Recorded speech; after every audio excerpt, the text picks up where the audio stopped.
തമിഴ്നാട്ടിൽ 24 മണിക്കൂറിന് ഇടയിൽ 2 രാഷ്ട്രീയ നേതാക്കളാണ് കൊല്ലപ്പെട്ടത്. വലിയ പ്രതിഷേധവുമായി BJP തെരുവിലിറങ്ങിയിരിക്കുന്നു. ശിവഗംഗയിലുള്ള BJP നേതാവ് ശെൽവകുമാർ ആയിരുന്നു ശനിയാഴ്ച വെട്ടേറ്റത്.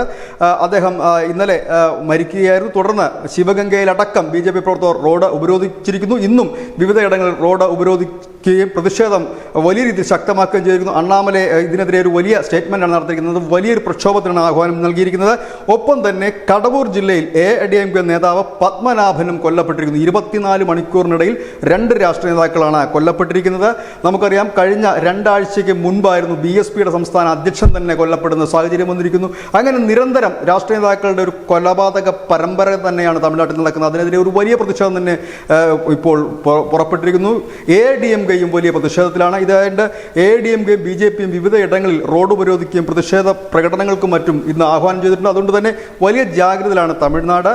കാർത്തിക് ചിദംബരമാണ് ഈ ശിവഗംഗയിലെ ലോക്സഭാ MP. അപ്പോൾ അദ്ദേഹം പറഞ്ഞത് ഇത് രാഷ്ട്രീയപരമല്ല എന്നാണ് പറഞ്ഞത്. ഏതായാലും വലിയ രീതിയിലുള്ള ഒരു സംഘർഷാവസ്ഥയിലേക്ക് കാര്യങ്ങൾ നീങ്ങുന്നു. News desk.